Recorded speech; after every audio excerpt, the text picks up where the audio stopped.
warm welcome you all, sir. Um, yeah, so I think without much delay, let's set the stage and dive into what's actually driving this change. So the US and India are at different stages of their energy transition journeys, but both are facing growing urgency. What do you see as the most transformative force shaping the future of energy in this corridor, and what role does collaboration play in this? I would like to know all of your perspectives. You can pass the mic on and you can use this. Thank you. How is everybody doing? First of all, thank you so much for having me. I'm a faculty at UC Berkeley, so I'm going to tell you some numbers and we're going to do some mental math together, okay? And that can essentially kind of show the transformative scale that India's energy sector is going to face over the next 2 or 3 decades. I'm going to tell you 3 numbers, okay? 30, 500, 900. 30, 500, 900. 900 are the number of cars per 1,000 people in the US. 500 are the number of cars per 1,000 people in Germany, Japan, UK, France. Some are 450, some are 550, approximately 500. The countries with some of the most advanced public transportation infrastructure. And 30 are the number of cars per 1,000 people in India. So it really doesn't matter which development pathway India chooses, whether it's public transport heavy, whether it's private transport heavy like the US, a massive growth in the energy consumption is going to happen in India over the next 20, 25 years. And you can tell the same story about power sector, you can tell the same story about air conditioning use and so on and so forth. So this is where India truly has a unique opportunity. Nearly 70% of the energy infrastructure that will exist in India by 2047, the time when we finish 100 years of our independence, is yet to be built. So there is a huge opportunity to do things right the first time, and this is also the first time in history where environmental sustainability, economic viability, and technical feasibility of our energy solutions are all pointing in the same direction, which is more clean energy focused. And which is where I truly believe India can truly be a leader in the world and in collaboration with the US in clean energy revolution in the world in general. And this is quite different from the US, this is quite different from Europe, this is also quite different from China, where bulk of the infrastructure is already built. Thanks, Nikit. Hi, everybody.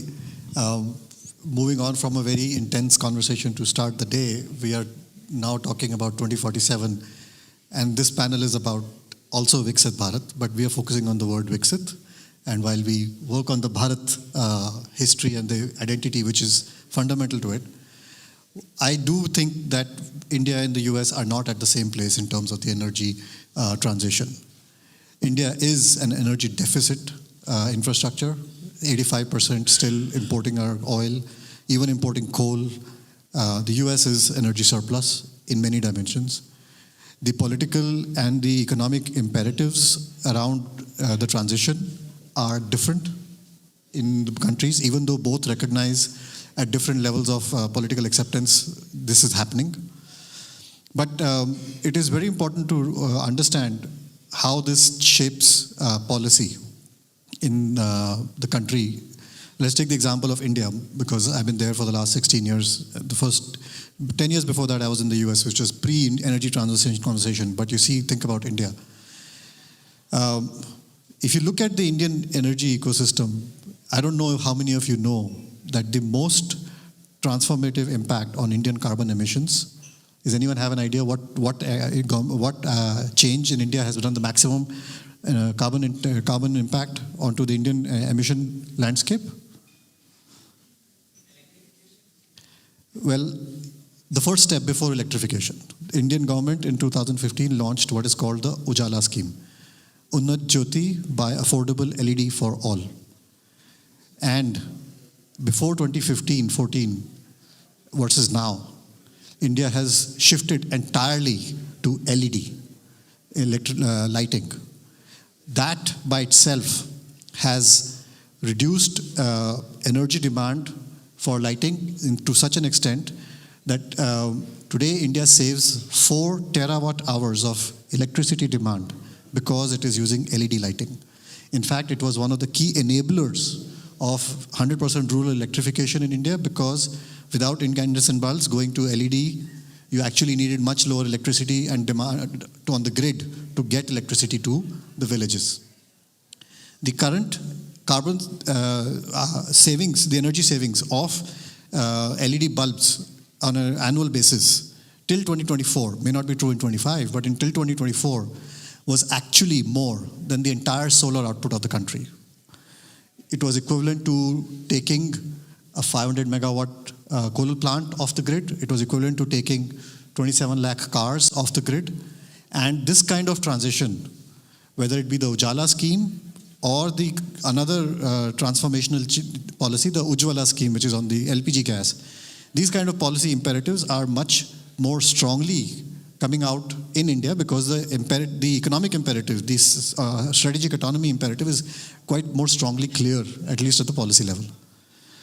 As an investor, and I've been an entrepreneur, a builder before, and an investor for some years now, what I see is a lot more technological innovation that is enabling the energy transition to move forward at a pace that every prediction gets beaten, even though we think that we have to move faster, but we still beat every prediction, whether it be on battery technology, whether it be on solar deployment, etc.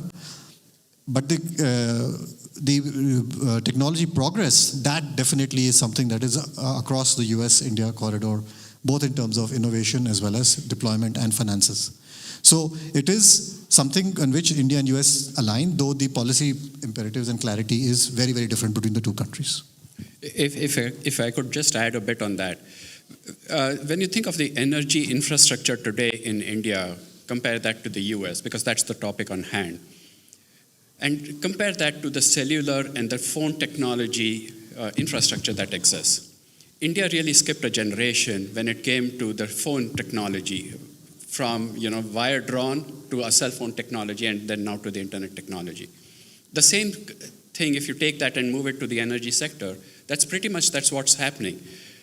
Till some time back, it was dirty energy, and now suddenly we are talking like what Priyank was talking, or what you were talking about, how the leap has been made from that energy to a solar energy, and also people are talking about lower carbon footprint. So really, that leap has been so predominantly focused, and those are the policies that are coming in place.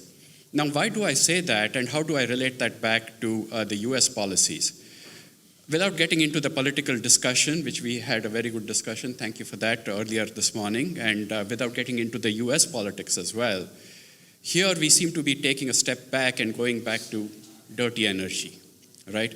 So now, over a period of time, if you go on looking at this differences that would exist between these two energy forms that as countries we focus on, guess who wins in 2047, right? So that's something that as investors we always look for, are long-term gains. And that would be my request here, as well as students who are coming out and saying, how do we build the next Bloom Energy, or how do we build the next Tesla? Think of the long-term gains. Don't think of saying, how do I solve a problem for today, but how do I solve a problem for the next 30 years, 50 years? Sustainable, right? So. Thank you so much for setting the context so wonderfully well. And I think we also discussed about how India was and how successfully it is doing and would definitely continue to do. It's also equally important to talk about scaling this innovation across borders. And we also have a venture capitalist, we also have an investor and the scientist also on our panel. So it's important to pose this question, like innovation generally often happens in silos. And what do you see as the key enablers for this scalable cross-border innovation between the US and India in both public and private sectors? Also given that public-private partnerships are seen as the vital for scaling clean energy in the current generation. Now, this may be a little bit a matter of my perspective and my exposure. But while I see people-to-people connections across borders very intensely and in innovation, we see university collaborations like SciPec and other relationships that are there. I think the policy alignments at the government level are not enabling the cross-border collaboration. Now, public-private partnerships in India and the US are doing what they are doing, but there has unfortunately been a direction towards capital boundaries of capital and boundaries now even of innovation. The goal ultimately that the governments have does not seem to be wrong. It's about autonomy, technological self-sufficiency. But I think the isolationist attitude towards that how it's been taken up is creating these difficulties that make it harder for innovation collaborations to happen or capital to move across these boundaries. We have very little ability as an investor fund out of India to invest outside of India. And moving money from outside India to India is also become harder. But on at the policy level, you do see governments enabling things, whether it is technology transfers, whether it is bringing technology from the West to be deployed and built in India. So there is effort to do that, but it is not necessarily as smooth as it can be at the grassroots level. And so I think the velocity in the cross-border collaboration is, has a lot of speed bumps currently. And I think this is more than what it was even 10 years ago. It has actually increased. The hurdles have gone up. Good. So, when you think of energy by itself, and you think of cross-border collaboration, it's very easy to say maybe solar energy cross-border innovation and cross-border innovation for the solar industry might be easier compared to nuclear energy. So you have to really put that perspective in and say, at what level are we expecting collaboration to happen today and over the next decade, and so on and so forth. From a policy standpoint, my perspective is really when you think of cross-border collaboration, it could be government-private partnership, like a private entity here with a government entity in India. And if it was to be in the nuclear energy space, might be very, very difficult to execute. However, if it was at a solar panel manufacturing type industry, might be very easy to execute. So it's always good to maybe quantify it in the right lens and then try to move forward. The next step really to that would be to say, as we think of a more porous innovation system, because right now we are sadly, when it comes to the energy field, energy industries, we are really talking of two different big, huge monoliths, right? So I think it takes a while to uncover that. Think of what happened with the IT industry. It took a while before it became so easy to collaborate. So I think to Priyank's point, it's not easy today, but I think if the right intent is there, it might come up very, very quickly. This works. No, I think I definitely tend to agree with both of you. So I would kind of broadly characterize this collaboration on 4 different dimensions, right? One is a collaboration on policy. The other is collaboration on technology. The third is collaboration on financing. And fourth, and most important in today's time and age, is more strategic collaboration, particularly on supply chains. And that is critically important, I mean, pun intended, for clean energy industry. And let's analyze one by one, right? Policy collaboration. U.S. has had some incredible success when it comes to clean energy policy for increasing the deployment of solar, wind, and batteries, and so on and so forth, EVs as well. India, on the other hand, especially in the last 10 to 15 years, has had some incredible policy innovation that has led not only to increase in deployment of these clean energy resources, but also a massive reduction in the prices. For example, if you take a solar panel from China, the same solar panel, and if you bring that solar panel to the US and install that solar panel into a solar power plant, and take the same solar panel from China and install it in India, the cost of installing in India is less than half that of installing in the US. Obviously, there's the import cost and the tariffs and so on and so forth doesn't explain any of this cost differential. There is a significant, obviously the cost of labor is low in India, but there are also a lot of policy innovation that India has done. I'll be happy to talk later.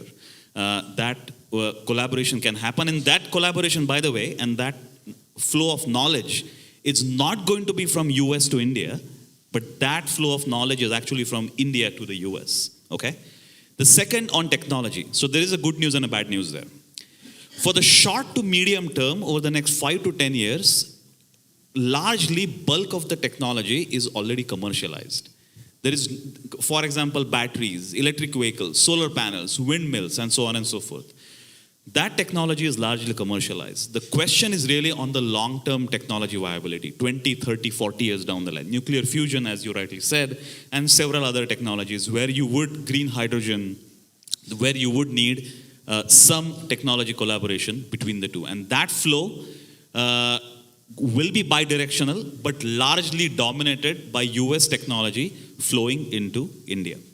The third is on finance. I think that is very clear. India has enough finance to support its energy infrastructure, but at the same time, Indian finance is also very expensive at 7%, 8%, 9% interest rate. This is where US finance can play a big role at 5% or 6%. Thankfully, if things go right at 3 or 4%, can eventually finance some of the risky ventures which otherwise may not be financed so well with the Indian financing. And fourth and most important is more strategic collaboration on building the supply chains.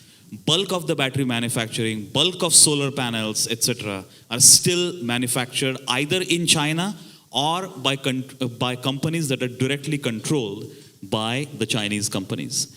And so this is where a more strategic collaboration, not just between US and India, but also in Quad, like US, Japan, China, US, Japan, India, and Australia. Also allied countries like Indonesia that are mineral rich, coming together and creating more secure supply chains is also equally important. Actually, thanks for that segue, Nikit. I just wanted to share some information around the supply chain security and as well as the PPP/policy aspect of that. Today, the world has around 1,100 gigawatts of solar module manufacturing capacity. Now, India has about 80 gigawatts out of that. The US has 40 gigawatts of the module manufacturing capacity. India has about 25 gigawatts of cell manufacturing capacity. So the US has very little of that. But you have to recognize that this has come from a time when, even when I was putting solar on rooftops for various industries and institutions, and I did about 7 megawatts of that, everything came from China. So today, India has about 5% of the world capacity, hugely enabled by the PLI schemes and the government support and the various non-tariff barriers that were implemented to support Indian manufacturing capacity. The US has gone to 40, 50 gigawatts significantly in the last 2-3 years, highly supported by the Inflation Reduction Act. I mean, of course, it's an acronym for what they really did differently. But the point is that the supply chain security has happened at the module stage to a certain level. I mean, 80 gigawatts in India is more than annual installations in India. So it needs export markets like the US and Europe. Europe has hardly any manufacturing capacity on panels. But the cells are still, India does not have enough for itself. And then the wafers are like practically non-existent outside of China as of today. Like 97% is in China. But there, on the wafer side, India doesn't even have the fundamental skills and infrastructure which the US has thanks to its semiconductor background. So you can see various codependency opportunities, partnership opportunities, which are creating security in supply chains, autonomy in supply chains, and also scale that allows the energy infrastructure to move forward in future. One aspect on the nuclear side, which I did want to say to what Rohit referred to, I think that is an area where, due to various concerns, we have boundaries and difficulty in collaborating. But I personally hope and wish that is a place where India and the US find a way to collaborate. Because the SMR development, which can be led out of the US, will be one of the ways to create a new clean baseload capacity that the world needs for all our electrification that's coming on ahead in the future. A lot more to be done there, but that's what I look for in the next 10 years. I'm sorry, just one additional point, and 100% agree with you what Priyank you said. So 2024, by the way, is a historic landmark year where the renewable capacity addition in India was almost at par with the renewable capacity addition in the US, despite all the policy and the subsidy and the Inflation Reduction Act and other support that the US renewable developers get. Indian renewable developers and Indian governments achieved this almost the same level of capacity addition in the renewable sector than that the US achieved. And India currently ranks number 3 or number 4, depending on which year and how you cross-section it, in terms of renewable capacity additions globally. So Indian renewable capacity additions are bigger than even European capacity additions, which are always touted as one of the most strongest proponents of renewable energy. Okay. I think this would be my last segment of question. We talked about what is driving the change, about collaboration, about scaling up, and it would be wrong if we definitely didn't touch upon making it accessible to every sections of the society. So laying that foundations for a just transition. So what are the most critical policy reforms or market mechanisms needed today to accelerate a just and inclusive energy transition in both the countries? And how do we ensure rural and even the underserved communities benefit too? I don't want to get into the underserved and so on, because that becomes a big political debate by itself, right? But however, if you keep that aside and say, how do we serve India, the largest population base, and how can US be a partner in that? Maybe I take that question and answer it as such, in saying that from an investment standpoint, like was already said, there's such a big, tremendous opportunity to invest, not only as from a manufacturing or supply chain standpoint, but from an overall innovation standpoint. One is to say, how do we really decrease the last mile for energy served? And energy served today, when you talk to a common person on the street, right, in India, what do they need energy for? Electricity and to cook food, predominantly, right? However, as you go up the value chain in the society, the energy needs are different, right? Like Priyank started off with cars, or like you started off as well, right? So how do you really encompass that? And I think that's a big opportunity for the US investors, US companies, to have a ready market. How do you enable that? And that should really answer your question, is at a policy level, that is something that I think is still a big barrier. Not from an innovation level, not from an investment standpoint. It's only the, okay, we got 5 minutes, I'll turn it over. I can go on. Okay, so yeah, thanks a lot for this question. And I think it's very fundamental, important. I'll go back to the scheme I referred to in the beginning, not the Ujala scheme, but the Ujjwala scheme. So in India today, there are about 300 million households, 325 million households using LPG cylinders or LPG gas for cooking, LPG/PNG put together, piped natural gas or liquefied petroleum gas cylinders. Out of these 325 million, around 100 million were actually enabled by the Ujjwala scheme by the government in 2018. The Ujjwala scheme basically gives a free cylinder to these households in the country. And that scheme by itself increased LPG gas consumption in India by 20%. Why is this important? It's a win-win-win-win, I don't know how many win situation.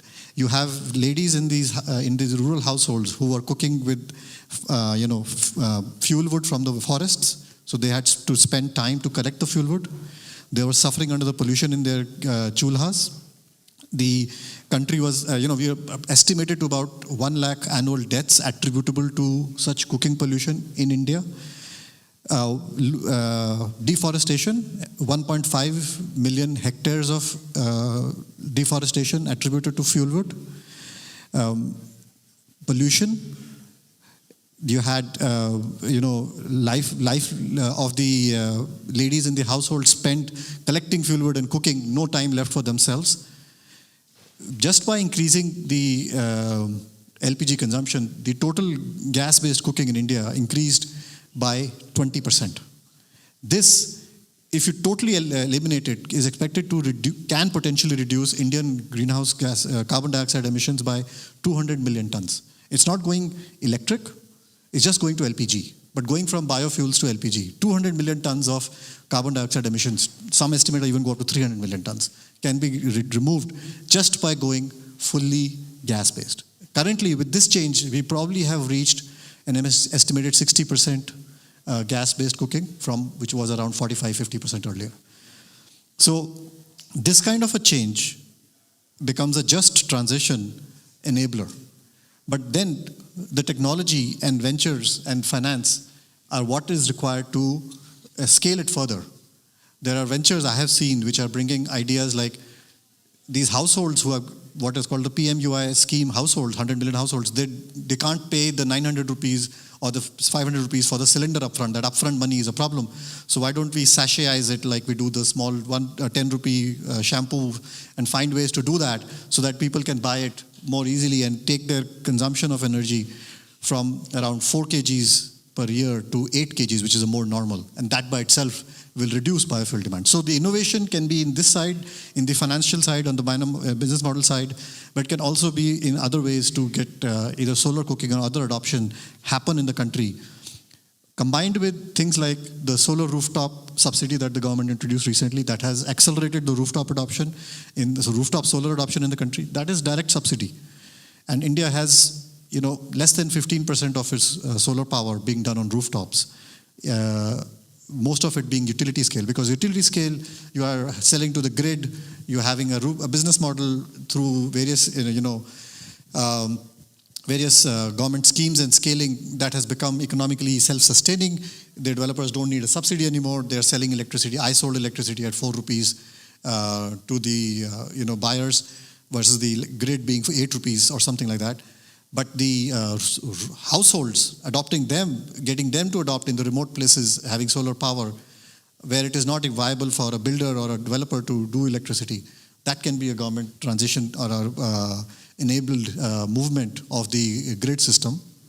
And just to close on this, one of the things that I feel very encouraged by, one of the new policies that the government has come out with, Indian government is now through its SECI, which is the Solar Energy Corporation of India, they were the ones who started reverse auction sales of solar grid, where they created demand and developers offered electricity at lower and lower rates per unit of electricity.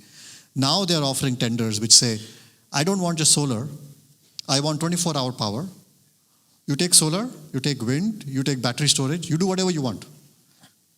You build the technology stack, I give you the market demand. And instead of paying 3 rupees, I'll pay 4.5 rupees or 5 rupees, or whatever lowest you bid.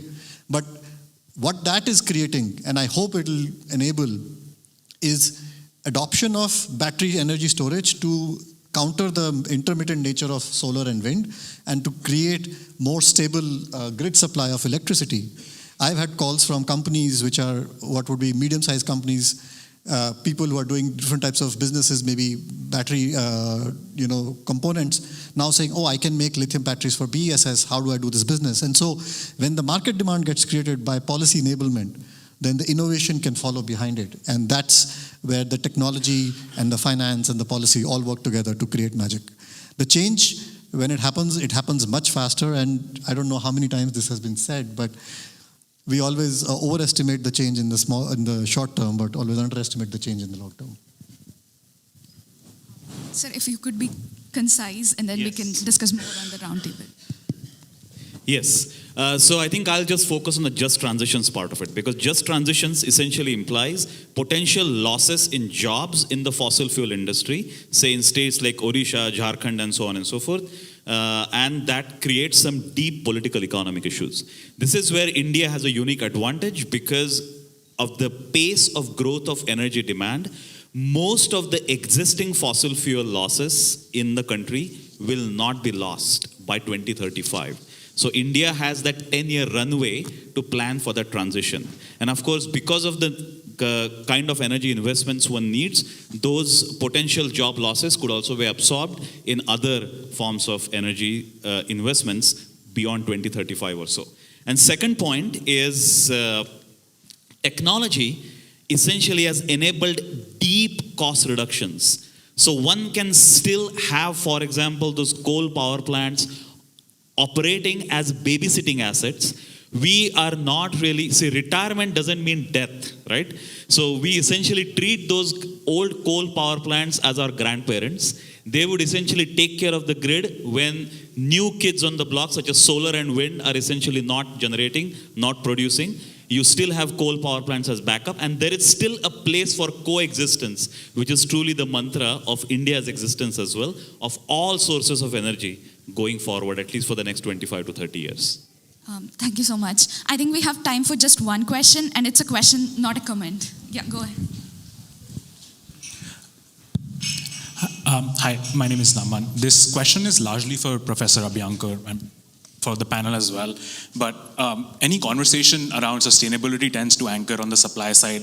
We tend to forget the demand. And this is also coming from your interview recently with NDTV about appliance efficiencies in India. Where do we stand in terms of making efficient appliances in India for the world?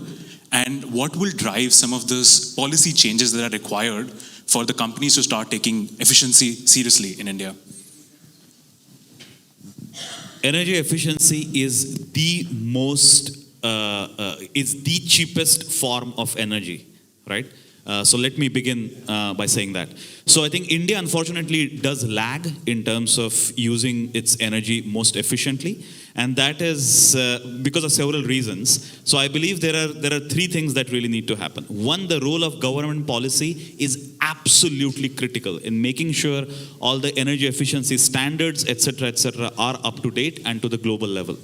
Second is there has to be significant consumer adoption as well, and consumer adoption can range, can result in multiple, can be a result of multiple things. But the most important driver for consumer adoption is a quality product, and this is exactly what Tesla did.